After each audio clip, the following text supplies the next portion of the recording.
Double standard maintain করে, যেদিকে বৃষ্টি ওদিকে ছাতা, এদিকেও থাকতে চায় ওদিকেও থাকতে চায়।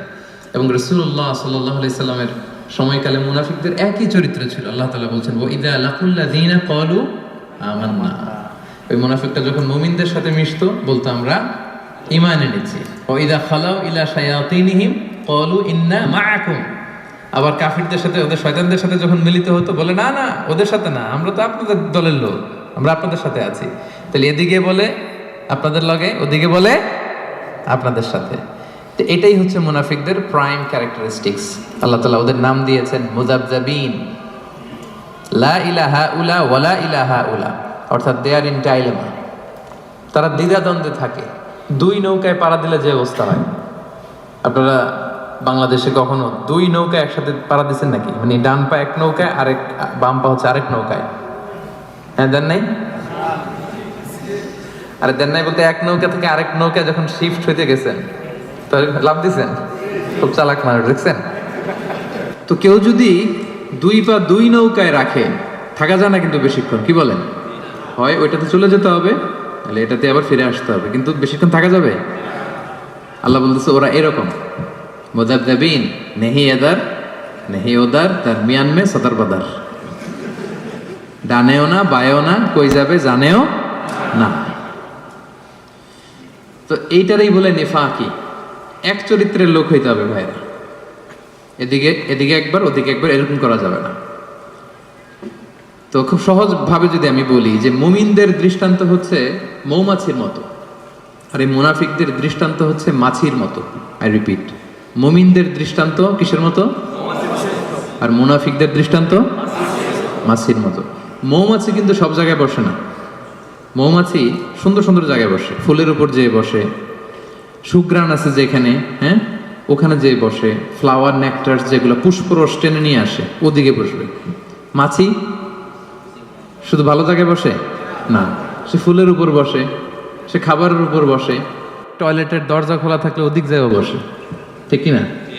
টয়লেটের ভিতরে যেয়ে ময়লার উপরে যেও বসে।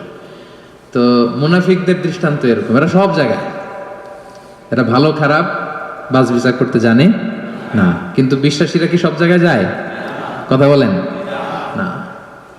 তারাই যে এরকম সেপিয়া সিটি কনভেনশন সেন্টার, এই যে একটা দিনই হালাকা, কি মজা পাচ্ছি না আমরা? এই মুমিনরা এরকম পবিত্র জায়গায় আসে।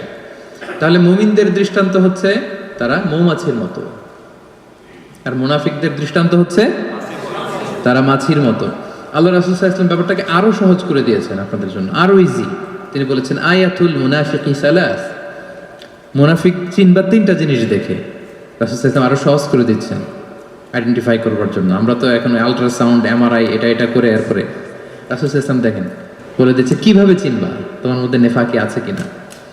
তিনি বলেছেন মুনাফিকদের এক নম্বর বৈশিষ্ট্য হচ্ছে ইদা হাদ্দাসা কাযাবা, কথা বললেই মিথ্যা বলে। কথা বললে কি বলে? আচ্ছা, একটা পাওয়া গেল। ওয়া ইদা ওয়াআদা আখলাফা, প্রমিস দিয়ে রাখে না, কথা দিয়ে কথা রাখে না। ওয়া ইদা তুমিনা খানা, আমানতের খেয়ানত করে। সহজ হয়ে গেছে না এখন? এবার একটু মিলায় নেন, খুব বেশি খুশি হওয়ার কিছু নাই, আমাদের মধ্যেও থাকতে পারে এরকম ঝামেলা, কি বলেন? মানে অনেকে খুব হাসিতে খুশিতে গদগদ না, সবসময় আলোচনাগুলো নিজের সাথে মিলাইতে হবে, যে আমি মাঝে মাঝে মিথ্যা বলে ফেলি কিনা, আমি মাঝে মাঝে প্রমিস দিয়ে ব্রেক করি কিনা, আমি আবার আমানতের খেয়ানত করে ফেললাম কিনা, এরকম ভয় থাকার দরকার আছে না নাই? হ্যাঁ, নিজের সাথে মিলাইতে হবে, নিজেকে বারবার জাজমেন্ট করতে হবে, নিজের সাথে নিজের বোঝাপড়া করতে হবে। তাহলে এখন আরো সহজ হয়ে গেল আইডেন্টিফাই করা। কথা বললে মিথ্যা বলে, কথা দিয়ে রাখে না, আমানতের কি করে?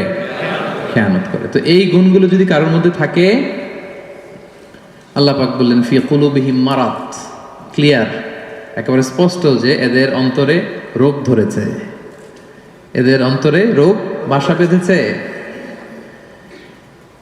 আপনার অন্তর রোগ আক্রান্ত, এই বিষয়গুলো যদি থাকে, মিথ্যা বলা, কথা দিয়ে কথা না রাখা, আমানতের খেয়ানত করা, যদি দেখেন যে আমাদের মধ্যে এগুলো আছে, বুঝবেন যে আস্তে আস্তে কিন্তু ড্যামেজ করে ফেলতেছে এই দামি অঙ্গটাকে, ড্যামেজ হয়ে যাচ্ছে। এবং এই মুনাফিকদের অবস্থান হবে জাহান্নামে একেবারে অতল গহ্বরে। ইন্নাল মুনাফিকিনা ফি দারকিল আসফালি মিনান নার ওয়া লান তাজিদ লাহু নাসীরা। তারা জাহান্নামের একেবারে অতল গহ্বরে থাকবে, তলদেশে থাকবে, এদেরকে বাঁচানোর সেদিন কেউ থাকবে না। তাহলে 1 নম্বর রোগ আজকে আমরা এই কনভেনশন থেকে চিনে গেলাম, যেটা আমার আত্মারে নষ্ট করে দেয়। রোগটার নাম কি? মুনাফিকি, নিফাক। নিফাক বাংলায় কপটতা। বাংলায় একটু বলেন, বাংলায় কি? কপটতা। তাহলে ইজি হয়ে গেছে না? চিনছেন না সবাই? এটা যেন আমাদের হৃদয়ে বাসা বাঁধতে না পারে, ট্রাই করতে হবে, তাহলে কিন্তু অন্তর ড্যামেজ হয়ে যাবে। তাহলে 1 নম্বর রোগ চিনলাম। 2 নম্বর রোগের দিকে চলে যাই। 2 নম্বর রোগের নাম হচ্ছে, 2 নম্বরে গেছে কিন্তু আমি কিন্তু শেষের দিকে জিজ্ঞেস করব যে বলেন কয়টা কি কি, মনে থাকবে তো? 2 নম্বর রোগের নাম হচ্ছে আল খিবের। আল খিবের বাংলায় বলে অহংকার। বাংলায় কি বলে? ইংরেজিতে বলে অ্যারোগেন্স, আর বাংলায় বলে অহংকার। আলহামদুলিল্লাহ আমাদের এখানে কারো এটা নাই। হ্যাঁ, দেখছেন, আমি বাঁচাই দিতে চাই আর এরা বলে, এরা আরো ভেজালে জড়ায় যাচ্ছে, কে আছে। অথবা ইগো, অনেকে দেখবেন ইগোর চোটে কথাই বলতে পারে না। আমি কোন হনুরে বলেন এরকম? হ্যাঁ, আমি কোন হনুরে, এর পায়ে মাটিতে নামতে চায় না, কথাই বলতে চায় না। বুঝতে পারছেন? রাসূল সাল্লাল্লাহু আলাইহি ওয়াসাল্লাম এটার সঙ্গে দেখেন, রাসূল সাল্লাল্লাহু আলাইহি ওয়াসাল্লাম আইডেন্টিফাই করা আমাদের জন্য এত সহজ করে দিয়েছেন যে অহংকার কাকে বলে, কিবির কাকে বলে। রাসূল সাল্লাল্লাহু আলাইহি ওয়াসাল্লাম বলেছেন, আল কিবিরু বাতারুল হাক্কি ওয়া গামতুন নাস। অহংকার হচ্ছে সত্যকে প্রত্যাখ্যান করা, নিজেকে বড় মনে করে, জানি এটা সত্য, মানব না। ওয়া গামতুন নাস, মানুষকে তুচ্ছ জ্ঞান করা, এটা হচ্ছে অহংকার। এই অহংকার যার মধ্যে আছে, এর হৃদয়টা কুরে কুরে খেয়ে হৃদয়টা শেষই করে ফেলবে, ড্যামেজ করে দিবে, একেবারে কলুষিত করে দিবে। কলবে সালিম তো দূর কি বাত। এজন্য এই অহংকার থেকে বেঁচে থাকতে হবে। কখনো বলা যাবে না আমি বড়। কি বলা যাবে না? এটা বলা যাবে? তো বললেন যে আমি বলছি এজন্য, মানে এটা বলা যাবে না, এই জন্য আমরা বলছি, তাই না? যে এই জিনিসটা বলা যাবে না, আমি বড়, এটা বলা যাবে না। না, আমি বড় না। নিজে যাকে বড় বলে বড় সে নয়, লোকে যাকে বড় বলে বড় সে হয়। দেখেন বিষ্ণু ইসলাম কত বড় ফিলোসোফার।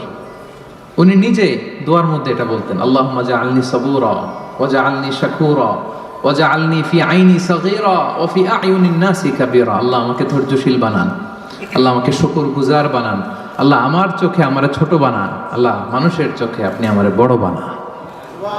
সুবহানাল্লাহ। এজন্য মানুষের চোখে যদি বড় হইতে চান, বড় যদি হতে চাও, ছোট হও তবে।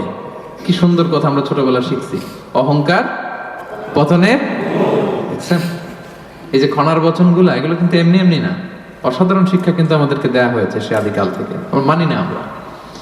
তাহলে 2 নাম্বার রোগ আমরা আরো সহজে চিনে যাচ্ছি, যে নিজেকে বড় বলে কখনো বলা যাবে না, নেভার। আমি বড় এটা বলছেন তো মরছেন, আমি বড় এটা বলা যাবে। আমি বড় এটা সর্বপ্রথম বলছিল হচ্ছে ইবলিস। কে বলছিল? ইবলিস। আল্লাহ বললেন সেজদা দাও, কি বললেন? সব ফেরেশতাদের বললেন সেজদা দাও, সবাই সেজদায় লুটিয়ে পড়লো। সেজদা দেয় নাই একজন, কে? ইবলিস। কেন দেয় নাই? আল্লাহ বললেন সেজদা দিলি না কেন? কয় আমি বড়। কি বলে? আমরা বলতে পারবো না এই কারণে, কারণ এটা বলছিল কে? ইবলিস। ওই ইবলিসের দল যে করবে, ইবলিসের ফলোয়ার যারা হতে চায়, তার অনুসারী যারা হতে চায়, এরা বলে আমি বড়, ঠিক কি না? আর নবীদের অনুসারী যারা, এরা বলে ফি আইনি সাগীরা ওয়া ফি আ'য়ুনিন নাসি কাবীরা। আল্লাহ আমার চোখে আমার ছোট বানান, আল্লাহ মানুষের চোখে আমার বড় বানান। আল্লাহ বললেন কি রে, সেজদা দিলি না কেন? সেজদা দিলি না কেন? তো ইবলিস বলতে আরম্ভ করলো আনা খায়রুম মিনহু। সে আল্লাহর সাথে এখন ডিবেট করতেছে, সে যুক্তি দিচ্ছে, সে বলে যে আনা খায়রুম মিনহু, দেই না এই কারণে, কারণ আমি ওর চেয়ে শ্রেষ্ঠ, এটাই তো আমি বড়। কি বলেন? ইবলিস বলতেছে আনা খায়রুম মিনহু, সেজদা দেই নাই কারণ আমি আদমের চেয়ে শ্রেষ্ঠ। খলাকতাহু মিন নার, খলাকতানি মিন নার, আপনি আমাকে সৃষ্টি করেছেন আগুন থেকে, ওয়া খলাকতাহু মিন তিন, আর ওকে সৃষ্টি করেছেন মাটি থেকে। আগুনের ধর্ম হচ্ছে দাউ দাউ করে লেলিহান শিখা উপরের দিকে ওঠে, আগুন ঊর্ধ্বগামী, আর মাটির একটা ঢিলা ফেলে দেন ধপাস করে নিচে পড়ে, মাটি নিম্নগামী। সে দেখেন যুক্তি খাটাইছে, সো ঊর্ধ্বগামী কোনো জিনিস নিম্নগামী কোনো জিনিসের সামনে মাথা নোয়াতে পারে না। ওই যে আমি বড়, আল্লাহ তাআলা বললেন ফাখরুজ মিনহা, এই জান্নাত থেকে বের হয়ে যা, এই জান্নাত তোর জন্য আমি চিরকালের জন্য হারাম করে দিলাম। মালউন, সে মালউন, চির অভিশপ্ত। তো ইবলিসের ফলোয়ার যারা হতে চায় তারা বলে আমি বড়, আর নবীদের অনুসারী যারা হতে চায় তারা কি বলে ফি আইনি সাগীরা ওয়া ফি আয়ুনিন নাসি কাবীরা। আল্লাহ আমার চোখে আমার ছোট বানান, মানুষের চোখে আল্লাহ আপনি আমারে বড় বানান। তাহলে এই যে অহংকার, এইটাকে কখনো অ্যালাউ করা যাবে না। এই অহংকার করলেই আপনার এই অন্তরটা ড্যামেজ হয়ে যাবে। সব সময় কায়মনোবাক্যে আল্লাহর কাছে বলবেন, আল্লাহ অহংকারের খাঁচা থেকে মুক্ত করো তুমি আমায় প্রভু, হে আল্লাহ অহংকারের খাঁচা থেকে তুমি আমারে বাঁচাও। অহংকার যেন আমাকে ধরতে না পারে, আমাকে যেন স্পর্শ করতে না পারে। এই দোয়াটা করা যাবে না। আর অহংকার থেকে বাঁচার জন্য ওই হচ্ছে আগে সালাম দিবেন।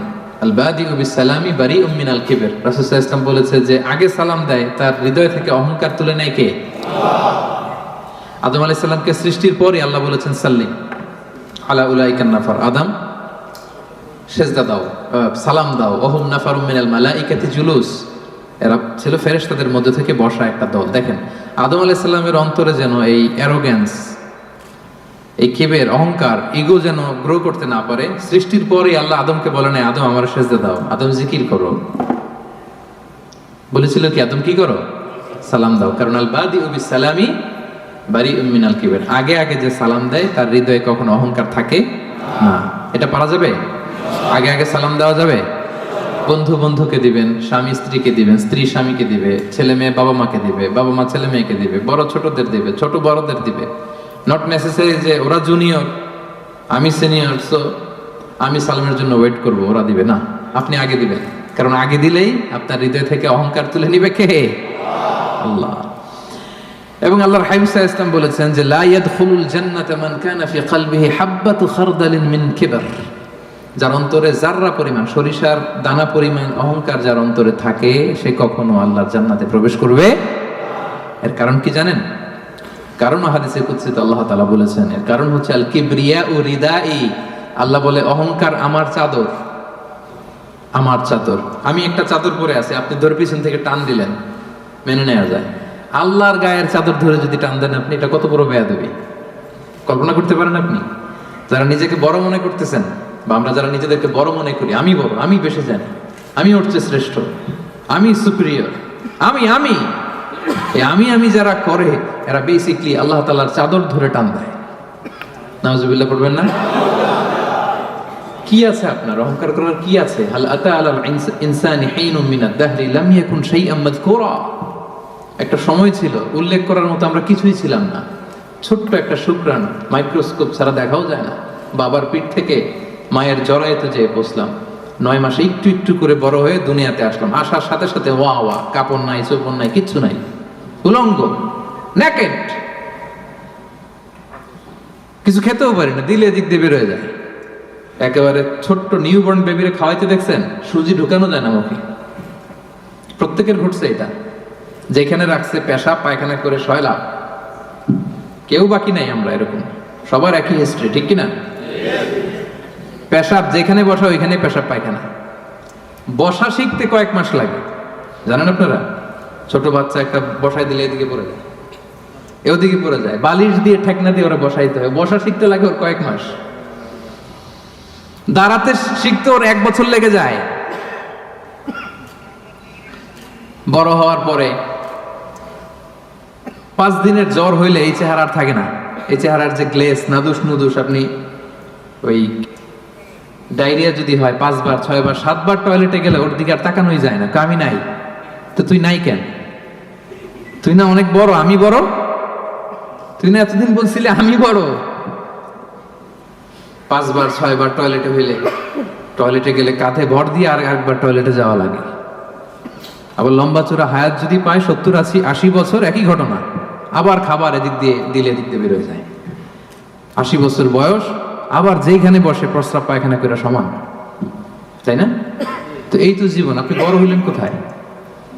হাল আতা আলাল ইনসানি হিনুন মিনাদ দাহরি লাম ইয়াকুন শাইআন মাযকুরা। একটা সময় ছিল আমাদের উল্লেখ করার মতো আমি কিছুই ছিলাম না, আবার ওইদিকেই যাব, আবার সব শেষে আবার উলঙ্গ, কাপড় চোপড় ছাড়া একেবারে আবার দিয়ে আসা হবে। তা আপনি অহংকার করার সুযোগটা পেলেন কোথায় ভাই? করা যাবে এটা? এটা করলে কিন্তু আপনার এই দামি অঙ্গটা কলুষিত হয়ে যাবে। তাহলে 2 নাম্বার রোগ কি চিনতে পারছি আমরা? হ্যাঁ, 1 নাম্বার রোগের নাম কি ছিল? নিফাক। এখন কিন্তু সাবধান হয়ে গেছে, একটু আগে বলছিলাম ধরবো, এখন খেয়াল করে রাখছি। 1 নম্বরে নিফাক বা কপটতা। আরবিতে বলবেন না বাংলায় বলবেন? বাংলায় বললে কপটতা বলে, মুখস্থ রাখতে সুবিধা, মানে আলোচনাটা শেষে যাতে যেতে যেতে নোট করেও নিতে পারেন, এরকম মাথায় নিয়ে গেলাম আমরা। প্রথমটা কি ছিল? কপটতা। যেটা নিফাক নিফাক বলতেছেন মুনাফিকি, ওইটাই বাংলায় কি? কপটতা। 2 নাম্বার যেটা শিখলাম ওইটা অহংকার। তাহলে অহংকারের সাথে আমাদের কোনো সম্পর্ক আছে? আজকের এই কনফারেন্স থেকে অহংকারকে আমরা সবাই না বলে দিব। অহংকারকে আমরা কি বললাম? এই আপনাদের আওয়াজ, 500 জন মানুষ না বললে এতটুকু আওয়াজ হবে আমি বিশ্বাস করি না। অহংকারকে আমরা কি বললাম? কপটতাকে আমরা কি বললাম? 3 নাম্বার রোগের নাম হচ্ছে আল হাসাদ। বাংলায় হচ্ছে হিংসা। বাংলায় কি? ইংরেজিতে জেলাসি। এটাও আমাদের কারণ নাই এখানে, দেখছেন? মানে কেউ আমার দলে থাকতে চায় না, আমি বলি আমাদের কারণ নাই, সবাই বলে আছে। তো এই যে জেলাসি, হিংসা, যেটা ইট বার্নস ইউরসেলফ ইনসাইড, এটা খালি জ্বালায় দেয় ভিতরে। হ্যাঁ, হিংসার অনলে দগ্ধ হয় অন্তর। সবসময় হিংসা করবেন তো এদিকে জ্বলবে, জ্বলতে থাকে। কারো ভালো সহ্য হয় না, এরকম আছে না? উন্নতি করতেছে, সহ্য হয় না। ওর ব্যবসা ভালো হইতেছে, সহ্য হয় না। ও ভদ্র, ওর আখলাক ভালো, সহ্য হয় না। সমাজে তার একটা অবস্থান, সহ্য হয় না। শুধু হিংসা, শুধু হিংসা। এবং এটা থেকে আলেমরাও মুক্ত না, বলে আয়াযুবিল্লাহ, আল্লাহ তুমি হেফাজত করো। আলেম সমাজ এটা থেকে মুক্ত না। হিংসা দাউ দাউ করে শুধু জ্বলে, বার্ন ইনসাইড, এইটা জ্বালায় দেয় আপনার। এটা কলবে সালিম তো দূর পরে, এটা তো জ্বলেই গেছে। হিংসা যার আছে ওর তো এটা নাই, পুড়ে গেছে। রাসূলুল্লাহ সাল্লাল্লাহু আলাইহি ওয়াসাল্লাম বলেছেন, ইয়াকুম ওয়াল হাসাদা, তোমরা হিংসা থেকে বেঁচে থাকো। ফাইনাল হাসাদা ইয়াকুলুল হাসানাতি কামা তাকুলুন নারু আল হাতাবা। হিংসা নেক আমলকে জ্বালিয়ে দেয়, যেমনি ভাবে আপনার এই আগুন কাঠকে জ্বালিয়ে দেয়। হিংসা আপনার নেক কাজকে, নেক আমলকে তেমনি জ্বালিয়ে দেয় যেমনি আগুন লাকড়ি জ্বালিয়ে দেয়, কাঠ জ্বালিয়ে দেয়। এবং রাসূলুল্লাহ সাল্লাল্লাহু আলাইহি সাল্লাম বলেছেন, ওয়ালা তাবাগাদু ওয়ালা তাহাসাদু, হে আমার উম্মতরা, একে অপরকে হিংসা করো না, হিংসা করো না। হিংসা কিন্তু বড্ড মারাত্মক। হিংসার চোখ, হিংসার চাহনি, এটা বড্ড ভয়ঙ্কর। এবং কোরআন আমাদেরকে শিখিয়েছে যে আমরা যেন সবসময় হিংসুকের এই হিংসুটে চক্ষু থেকে আল্লাহর কাছে পানা চাই। আমরা কিন্তু সূরা ফালাকে পড়ি যে অমিন শাররি হাসিদিন ইযা হাসাদ, এর অর্থ জানেন? যে আল্লাহ হিংসুকের হিংসা থেকে তুমি আমাদেরকে বাঁচাও। কিন্তু দুঃখজনক হলেও সত্য, আমরা আমাদের জীবনের একটা লম্বা সময় হিংসা করতে করতে পার করে দিই। কি করতে করতে? হিংসা। আল্লাহর দেয়া আমাদের জন্য সবচেয়ে বড় নিয়ামত হচ্ছে সময়। সবচেয়ে বড় নিয়ামত কি? এই দামি সময়টা অন্যের পিছনে হিংসা করতে করতেই আমরা পার করে দিই। এবার একটা লজিক্যাল কথা বলি, খেয়াল করে শুনবেন, কান দুটো খরগোশের কানের মতো খাড়া করে আমার দিকে শুনেন। হিংসা করলে লাভ না লস? কি লাভ আমাদের হিংসা করলে? কি লাভ? লেটস সে আমাদের আজকের প্রথম আলোচক আমাদের নাহিদ হাসান ভাই খুব ভালো আলোচনা করে, খুব ভালো পয়সার মালিক, খালি উন্নতি, খালি সফলতা। এখন আমি যদি ওনারে হিংসা করি, ওনার এই সফলতা কমবে? পজিশন উত্তর দিয়েন, কমবে? তো নাহিদ হাসান ভাই শুধু উন্নতি করে, আমি যদি হিংসা করি নাহিদ ভাইয়ের উন্নতি তো থেমে যাবে সাথে সাথেই। হ্যাঁ, থামবে না? থামবে না। আচ্ছা, আমি যদি নাহিদ ভাইয়ের হিংসা করি আমার তো অনেক উন্নতি হয়ে যাবে, তাই না? তাহলে দেখেন যদি হিংসা করলে, যারে হিংসা করি ওর যদি লস হইতো, করলাম হিংসা, কি বলেন, দেখাই দিলাম ওরে, তাই না? আমি হিংসা করলে যদি নাহিদ ভাইয়ের একটু ডাউন হইতো, লস হইতো, তাইলে না হিংসা করতাম, কারণ আমি হিংসা করলেই খালি ডাউন। আজকে একটু বেশি করে হিংসা করছি, কালকে পড়ে গেছে, আর খোঁজ খবর নাই, ব্যবসায় লস, যেদিকে যায় ওদিকেই সমস্যা। তো এইটা হয় না। আবার আমি যদি হিংসা করি, আমি অনেক আগায় যাচ্ছি, এইটাও হয় না। তো লাভটা কি? একটা লাভ আছে, এদিকে জলে খালি, এদিকে কি খালি জলে, এই একটা লাভ আছে। আসলে যদি হিংসা করলে ওনার লস হইতো, নামাইতে পারতাম, যেহেতু পছন্দ করি না, হিংসা করতাম সারা দিন রাত, 24 ঘন্টা, 24/7, কি বলেন? আবার হিংসা করলে আমার শুধু ডেভেলপ হচ্ছে, সারা দিন রাত হিংসা, কি বলেন? এরও নামাইতে পারি না, আমিও উঠতে পারি না, মাঝখান দিয়ে খালি জলে। তো এই হিংসা করে লাভ আছে? লাভ যেটা আছে ওটা শুনেন, অন্যের সফলতা এনজয় করেন, অন্যের সফলতাকে এনজয় করার মানসিকতা অর্জন করুন, তার জন্য দোয়া করেন, দোয়া করলে লাভ আছে। কি লাভ? নাহিদ ভাই সফল, আমি বললাম আল্লাহ আমার ভাই নাহিদ ভাইকে তুমি, আল্লাহ তুমি আরো সফল বানাও। ফেরেশতারা বলে ওয়ালা কাবি মিসলিম, মানে তুমি যে দোয়াটা করছো এই দোয়াটা তোমার জন্য আল্লাহ আগে কবুল করে নিক।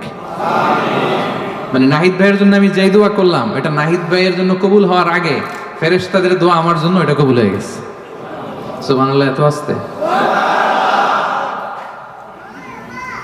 লাভ হয়েছে না অনেক? আপনার ভাইয়ের শুধু সফলতা, আল্লাহ আমার ভাইয়ের আরো সফল করো, ও A+ পাইছে, আল্লাহ ওরে আরো মেধা দাও, আল্লাহ তুমি আরো বরকত দাও। এই যা বললাম, ফেরেশতারা বলে ওয়ালা কাবি মিসলিম, আল্লাহ এ তার ভাইয়ের জন্য যে দোয়াটা করলো, এই দোয়াটা আগে, ভালো দোয়াটা তার জন্য তুমি কবুল করে নাও। লাভ না লস? সবাই বলেন। তাহলে কি করবেন? দোয়া করবেন। হিংসা করবো আজকে থেকে আমরা? করবেন? অন্যের সফলতাকে আমরা এনজয় করব, দোয়া করব। আর একটা কাজ করতে পারেন, তার মতো হওয়ার চেষ্টা করতে পারেন, নাহিদ ভাইয়ের মতো হওয়ার ট্রাই করব, কম্পিট করব, ওনার সাথে প্রতিযোগিতা করব। ভালো কাজে প্রতিযোগিতা, এটা জায়েজ, ভালো কাজে প্রতিযোগিতা জায়েজ। আমি আরো ভালো করব, আমি নাহিদ ভাইয়ের কাছ থেকে শিখে কম্পিট করব, পারলে ওনারা ছাড়ায় যাব, কোনো সমস্যা নেই, পারলে নাহিদ ভাইকে ছাড়ায় যাব, এত সমস্যা নেই। তাহলে দোয়া করব যে ভালো করতেছে, কিভাবে ভালো করে এটা শিখে কম্পিট করব, প্রতিযোগিতা করে পারলে ওনারা ছাড়ায় যাব, কারণ ভালো কাজে প্রতিযোগিতাতে কোনো সমস্যা। কিন্তু করব না কোনটা? সবাই বলতে হবে আওয়াজ করে, করব না কোনটা? হিংসা। তাহলে 3 নাম্বার রোগ চিনে গেছেন? হ্যাঁ, চিনছেন? তাইলে হিংসাকেও আজকের প্রোগ্রাম থেকে আমরা না বলে দিব। হিংসাকে আমরা কি বললাম? না। তাহলে প্রথম রোগ কি ছিল? কপটতা। 2 নাম্বার রোগ অহংকার। 3 number okay, moving on. 4 number রোগের নাম হচ্ছে আর রিয়া, যেটা আত্মাকে ড্যামেজ করে দেয়, কলবকে ড্যামেজ করে দেয়। রিয়া মানে লোক দেখানো মানসিকতা, শো অফ মেন্টালিটি, এটা নাই কারণ।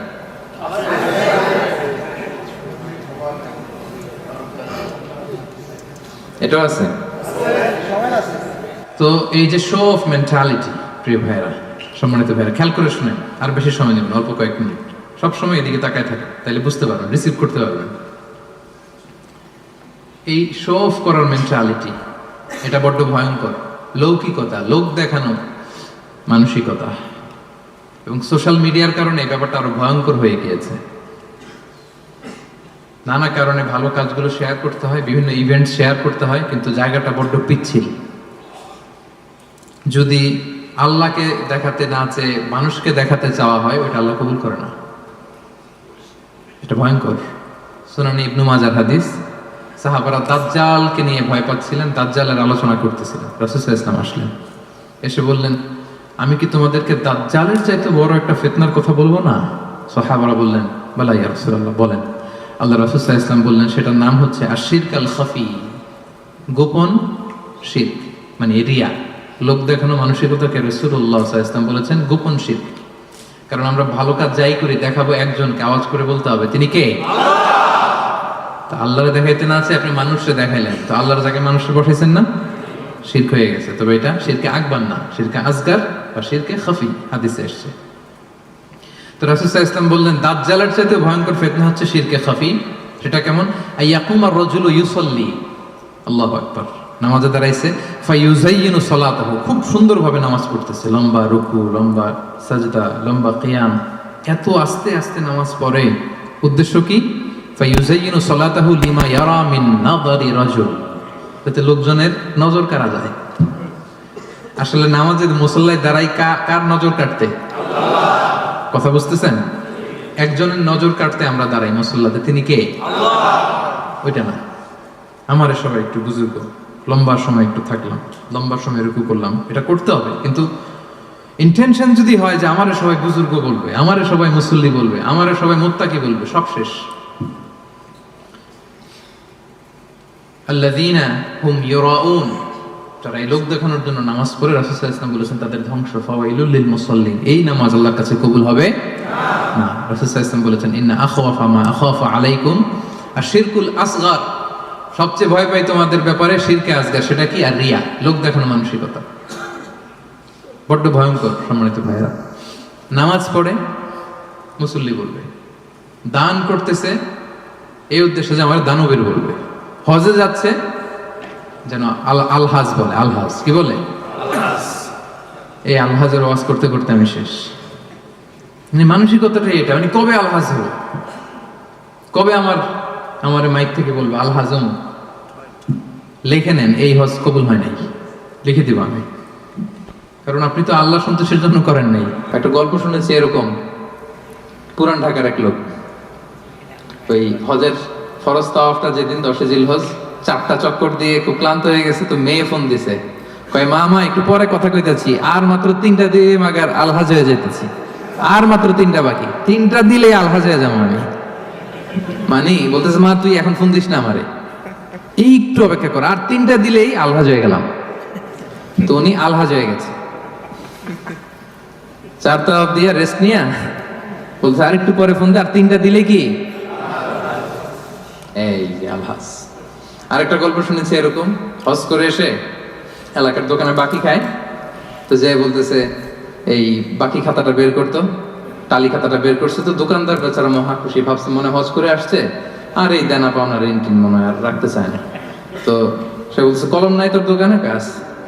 তো টালি খাতা নিয়ে ওর নাম ধরেন যে সদরউদ্দিন, তো সদরউদ্দিনের আগে বানান করে লিখতেছে আলহাজ, আলহাজ লেখে টালি খাতা দিয়ে আবার চলে গেছে। দোকানদার বেচারা তো বেগু, কি ঘটনা কি? আমি বললাম হস্টেস করে আসছে আর দানা পাওনা ঋণ এইসবগুলো রাখতে চায় না, খালেস মনে হয়ে গেছে। তো ও দোকানের টালি খাতা বের করছে যে ওই জায়গায়ও যে আমার নামটা আছে ওইটাও আলহাজ থাকতে হবে, লিখে দিলাম, এই হজ কবুল হয়নি। আর রিয়া, লোক দেখানো মানসিকতা। এবং রাসূলুল্লাহ সাল্লাল্লাহু আলাইহি সাল্লাম একটা ভয়ঙ্কর হাদিস বলেছেন, এই হাদিসটা যতবার পড়ি থরথর করে আত্মাটা কাঁপে।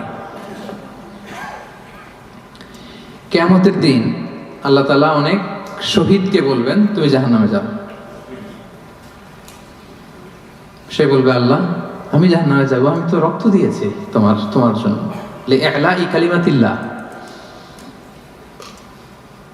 আমার দেহের তাজা রক্ত দিয়ে আমি শহীদ হয়েছি, জানাজা ছাড়া আমার দাফন হয়েছে, আমি তো জান্নাতে যাব। আল্লাহ বলবে না, তুমি শহীদ হয়েছ এই কারণে যে লোকজন তোমাকে বীর বলবে, বীর বাহাদুর। তো দুনিয়াতে তো তোমার বাহাদুর বলছে, তো তোমারে বিশাল যোদ্ধা ছিল, বাহাদুর ছিল, খেতাব তো তুমি পেয়েছো, আমার কাছে কিচ্ছু নেই, জাহান্নামে যাও, go to the hell fire.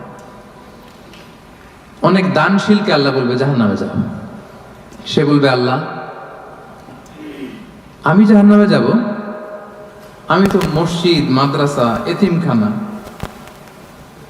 বৃদ্ধাশ্রম এমন কিছু নাই যে বাকি রাখছি, শত শত মসজিদ আমি করেছি, আমি কেন জাহান্নামে যাব? আল্লাহ বলবে না, তুমি দান করেছিলে এই জন্য যে লোকজন তোমার দানশীল বলবে, দানবীর বলবে, হাতেমতাই বলবে, ওইটা তো তোমাকে বলা হয়েছে, জাহান্নামে যাও, আমার কাছে কি চাও? Go to the hell fire. সেদিন আল্লাহ তাআলা অনেক আলেমকে ডাকবেন, অনেক দায়ীদেরকে ডাকবেন, অনেক দুআত ইলাল্লাহদের তিনি ডাকবেন। সেদিন অনেক দুআত ইলাল্লাহদেরকে ডেকে আল্লাহ বলবেন যে তুমিও জাহান্নামে যাবে। সে বলবে আল্লাহ কেন? আমি মানুষকে কোরআন শিখিয়েছি, আমি মানুষকে হাদিস শিখিয়েছি, আমার কথা শুনে অনেক নামাজ ধরেছে, আমার কথা শুনে অনেকের দাড়ি রেখেছে, আগে সুদ খেত, আমার কথা শুনে সুদ বন্ধ করেছে, আমার কথা শুনে তো আল্লাহ এরা নামাজি হয়ে গিয়েছে। দ্য এন্টায়ার সোসাইটি সুদ বন্ধ করেছে, নামাজ ধরেছে, তারা ফরজ যাকাত দিত, আল্লাহ আমি কেন জাহান্নামে যাব? আল্লাহ বলবেন তুমি এই দাওয়াতি কাজ করেছো, লোকজন তোমাকে বড় আলেম বলবে, লোকজন তোমাকে বড় সেলিব্রিটি বলবে, লোকজন তোমার নামে তাকবীর দিবে, তোমাকে বড় আলেম বলবে, বড় দাঈ বলবে।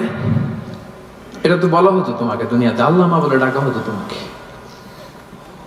বাহরুল উলুম বলা হতো তোমাকে, জ্ঞানের সাগর, অনেক বড় দাঈ, অনেক বড় সেলিব্রিটি তোমাকে বলা হতো এই দুনিয়াতে।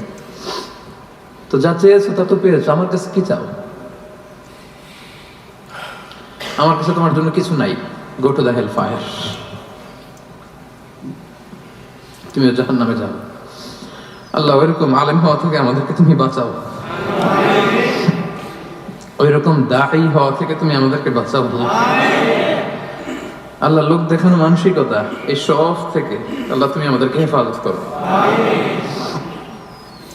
তাহলে 4 নম্বর যে রোগ আমরা চিনে ফেলছি না, এটার নাম কি? রিয়া। নামাজ পড়তেছি, মানুষ আমার এই বড় মুসল্লি বলে, হজ করে আসছি যেন আমার নামের আগে আলহাজ লাগায়, যাকাত দিচ্ছি, যাকাতের শাড়ি লুঙ্গি দানবীর শিল্পপতি এটা যেন বলে, জিহাদের ময়দানে গিয়েছি, ইসলামের জন্য মিছিল দিচ্ছি, যাতে মিডিয়াতে আমাকে সবার আগে দেখা যায়। আল্লাহ বলবে go to the hell fire, জাহান্নামে যাও। এগুলো একটাও আমার জন্য করো নাই, তুমি যা চেয়েছিলে দুনিয়াতে তুমি সেটা পেয়েছো, আমার কাছে কি চাও? কিচ্ছু নাই আমার কাছে তোমার জন্য, যাও। আল্লাহ এরকম দানশীল হওয়া থেকে, এরকম আলেম হওয়া থেকে, এরকম বীরত্ব দেখানো থেকে আল্লাহ তুমি আমাদেরকে হেফাজত করো। রিজিক চাই, দুনিয়ার কেউ রিজিক দিতে পারে না, রিজিক দিতে পারে কে? এই রিজিক আমি আপনার কাছে চাই।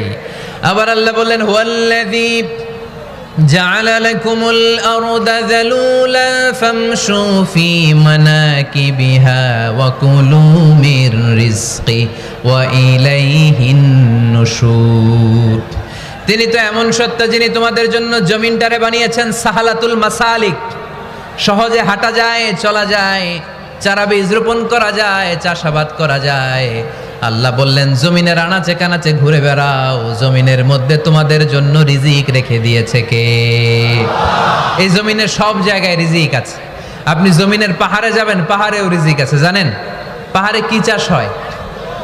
হ্যাঁ, জুম চাষ হয়। বাংলাদেশের পাহাড়ে জুম চাষ হয়, আর মালয়েশিয়ার পাহাড়গুলোতে সব চাষ হয়। মালয়েশিয়া একটা জায়গা আছে ক্যামেরুন হাইল্যান্ড, ভাই গেছিলেন নাকি? 6000 ফিট উপরে, ঠান্ডা, প্রচন্ড ঠান্ডা। আমি প্রায় যাই, ওখানকার চা বাগানের স্নিগ্ধ হাওয়া আমাকে টানে খুব, বাতাসটা খুবই ক্লিন, ভাল লাগে। ওই ক্যামেরুন হাইল্যান্ডে 6000 ফিট উপরে ওরা করেছে ফুলের বাগান, ফলের বাগান, চায়ের বাগান, স্ট্রবেরির বাগান, মধুর চাষ করে।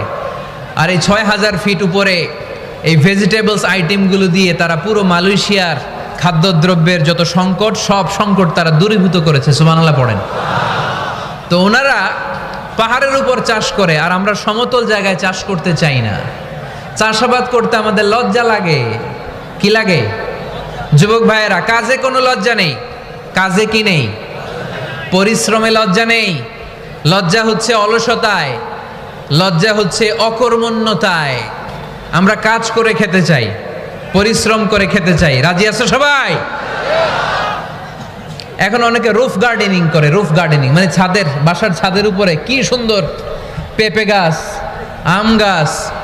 আমি নিজে দেখেছি, নিজেরা খায়, আশেপাশের প্রতিবেশীদের সবাইকে দেয়, বাজারে বিক্রিও করে। নিউ আইডিয়া, রুফ গার্ডেনিং করো। তারপর একসাথে হাঁসের চাষ হয়, পানিতে হাঁসগুলো ভেসে বেড়ায়, আর নিচে মাছের চাষ হয়। এরকম অনেক যুবক আছে যারা এগুলো করে করে স্বাবলম্বী হয়েছে। আমরা এগুলো করতে চাই না, আমাদের লজ্জা লাগে। আমাদের হোটেলের মেসিয়ারি করতে লজ্জা লাগে, ছোট্ট ফুচকার দোকান দিতে আমাদের লজ্জা লাগে, কিন্তু বিশ্বনবীর ছাগল চড়াতে কোনো লজ্জা লাগতো না। কাজে কোনো লজ্জা আছে? লজ্জা কিসে তাইলে? অলসতায়। আওয়াজ করে বলো, লজ্জা কিসে? অলসতা করা যাবে না। অলসতাকে আজকের প্রোগ্রাম থেকে আমরা না বলে দিব।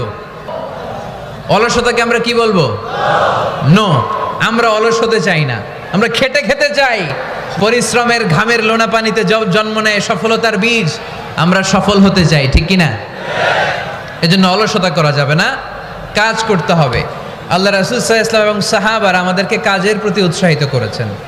সাইয়েদনা ওমর ফারুক রাদিয়াল্লাহু তাআলা আনহু, নাম শুনেছেন? কত নাম্বার খলিফা? সবাই বলেন। 1 নাম্বার খলিফার নাম কি? 2 নাম্বার খলিফার নাম? 3 নাম্বার? 4 নাম্বার?